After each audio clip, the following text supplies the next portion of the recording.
ಒಂದು ವಾಟ್ಸಪ್ ಮೆಸೇಜ್ನಲ್ಲಿ ನೋಡಿದ್ದೀನಿ. ನನಗೆ ಸತ್ಯಾಸತ್ಯತೆ ಅದ್ರ ಬಗ್ಗೆ ಗೊತ್ತಿಲ್ಲ ಕಂಪ್ಲೀಟ್. ಅದನ್ನು I not red the order. Order ನಾನು ನೋಡಿಲ್ಲ. ನಿಮಗೂ ಗೊತ್ತಿದೆ, ನಾನು ಈ ಇದರಿಂದ ಬಂದಿದ್ದೀನಿ. ಅದು ಆರ್ಡರ್ ನೋಡಿದ್ಮೇಲೆ ನಾನು ಅದ್ರ ಬಗ್ಗೆ ಕಮೆಂಟ್ ಮಾಡ್ತೀನಿ. ಮತ್ತು ಇದು ಯಾವುದಕ್ಕೂ ಕೂಡ ಮುಖ್ಯಮಂತ್ರಿಗಳು ಕಮೆಂಟ್ ಮಾಡೇ ಮಾಡ್ತಾರೆ. ಇಲ್ಲ ಸರ್, ಮುಖ್ಯಮಂತ್ರಿ ಮಾತಾಡಿದ್ದಾರೆ ಸರ್.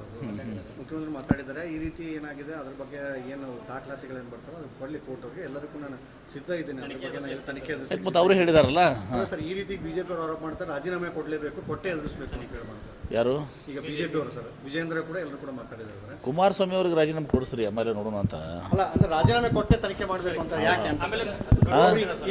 ಕುಮಾರಸ್ವಾಮಿ ಅವ್ರ ಮೇಲೆ ಪ್ರಾಥಮಿಕ ತನಿಖೆ ಆಗಿ ಪ್ರಾಸಿಕ್ಯೂಷನ್ ಕೇಳಿದ್ದಾರೆ. ಇದು ಪ್ರಾಥಮಿಕ ತನಿಖೆಗೆ ಇದು ಸರ್. ಅದು ಮುಖ್ಯಮಂತ್ರಿಗಳು ರಿಪ್ಲೈ ಮಾಡ್ತಾರೆ. ನಾನು ಇನ್ನೂ ಕೂಡ ಅದನ್ನು ನೋಡಿಲ್ಲ. ಸುಳ್ಳೆ ನೋಡಲಾರ್ದೆ ನಾನೇನೋ ತಪ್ಪಾಗಿ ಹೇಳುವಂಥದ್ದು ಸರಿಯಾಗಲ್ಲ.